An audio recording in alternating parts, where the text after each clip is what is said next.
Hey everyone, thanks for joining me.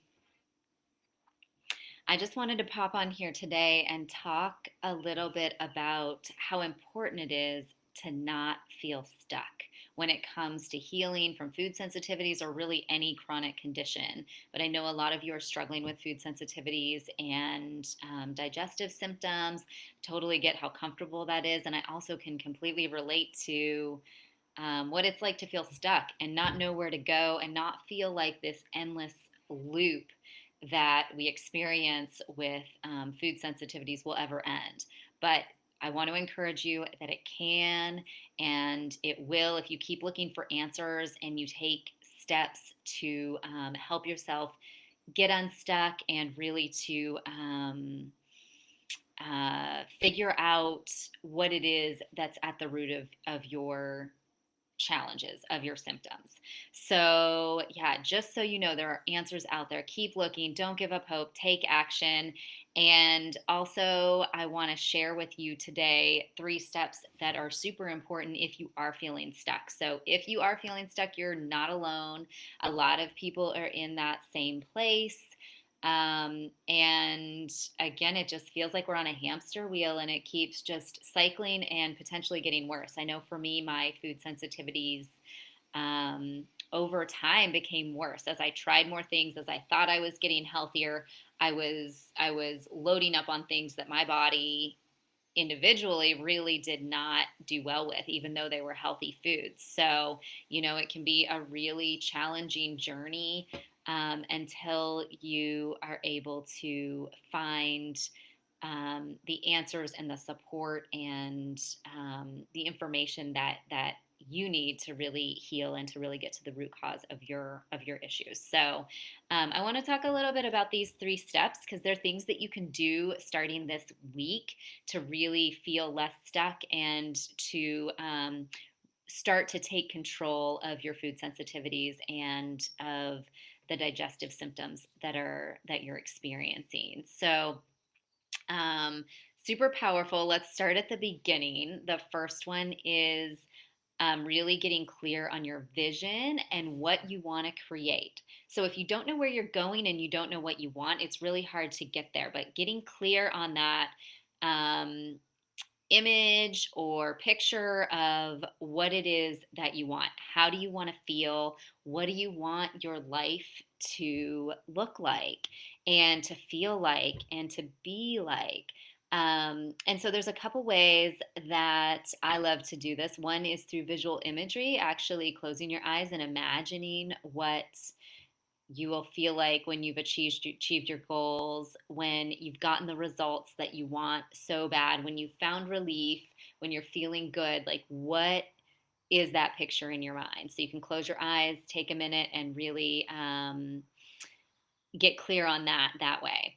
If you do it that way, I think it's a great idea also to stay connected to that vision. And one way I like to do that is by writing down what I've seen and what I've created, because we're not always in a place when we're not feeling well to maintain that vision. So if you have it written somewhere, you can go back to it and look at it.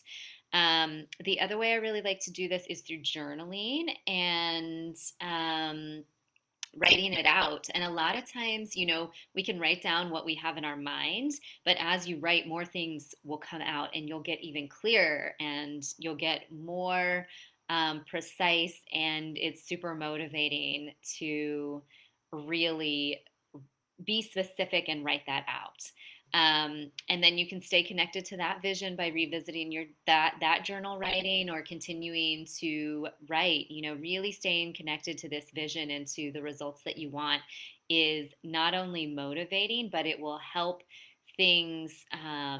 It will bring things into your life that you need to get there as well as you start to put that intention out and start to really gain clarity about what it is that you want. So this is super powerful. It doesn't take a long time. It's totally free and it's a great place to start because again, if you don't know where you're going or what you want, it's really hard to figure out what you need to do to get there, to figure out the steps.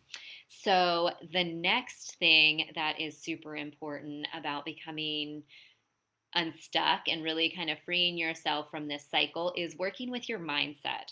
And so that can be a pretty broad, vague statement, but The first thing I think to know is just, like I said before, that there are answers out there, and to keep searching and, just really cultivating that belief that you can feel better, that there are things that will help you, and that you really can find relief. And, I work with a lot of people who, I think for a lot of us, that's missing. And really cultivating that and coming to a place where you believe really strongly that there are things that you can do, because people can have healed from all kinds of different conditions. And certainly, I've seen autoimmune conditions be reversed. I've seen um, definitely people get in control of their food sensitivities. That's the point of what I do, and I see that all the time. And I also know for myself that I was on that wheel and I was able to get myself unstuck and take action and really find the things that resonated for me as an individual versus, looking to protocols and doctors and um, someone to say, here, this is what you need to do. So I think that's an important thing to that's the next thing. That's a great segue, actually, is that um, in order for us to heal and find the things that really are going to work for us and to truly find relief on a more long-term basis and support our bodies in this amazing holistic way, we really need to take things into our own hands. And that doesn't mean not working with any practitioners. Those people come into our lives and our journey as we need them. And so reaching out and accessing their knowledge and their resources and all of what they have to offer to help propel you, but making sure that you are the one who is guiding the journey, that you're in charge, and that you are able to yeah, really to be the leader or be the one who's heading it up, feeling empowered to be in control, because when it comes down to it, you're the ones that has to make the changes. You're the one who really truly knows what's right for you. Everyone else, all these other practitioners and people in your life can serve such an amazing purpose by providing the resources and the information and the tools that you need to get there. But if it's not something that resonates with you, what works for you may not work for someone else. And so you being in charge and you being the one leading the journey is really important. So working with your mindset on these different things, and really cultivating the belief and the hope and the trust in yourself that you can find relief and that answers are out there is so valuable and super important. So I really wanted to bring light to that today. And then the third step, the last thing, is to commit, to really commit and take action. And so, action doesn't have to be this big major thing that shifts in your life. Like, it's more important to take sustainable action that's going to last and carry forward for you than it is to take action that is massive.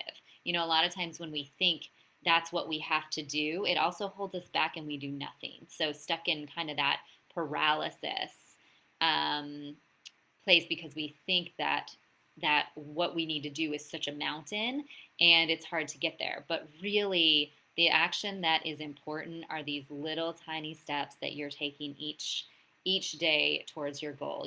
Reaching out to someone to get support, doing the thing or eliminating the food that is triggering your symptoms, and just starting to wean back on it, even if you're not ready to take it out.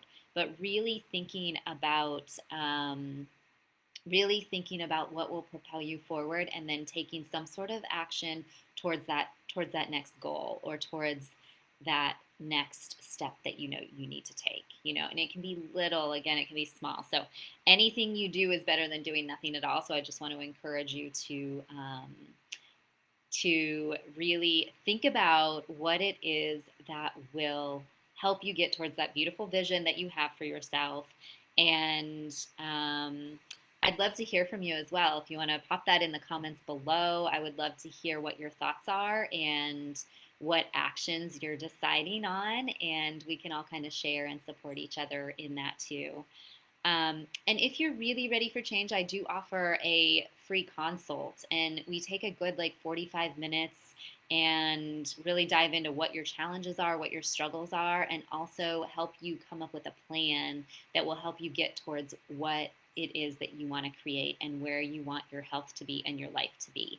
So I've linked the link to my calendar below, and you can go in and set up a time, and I'd be so happy to take that time to chat with you. And if you're really ready for change, getting support is such a valuable piece on the journey. And really, for me and for so many people that I work with, that's just the game changer. As soon as you have someone to reflect with, to give you the information, the tools, and the resources that you need, the process just moves forward so much more efficiently and quickly, and it's really amazing. So even that hour can be a game changer for people, because it really, or that 45 minutes that we take together, can really shift from a place of not knowing what to do to having a plan to move forward and to create the results and the vision that you want. So thank you so much for being here today, and I look forward to hearing from you in the comments below, and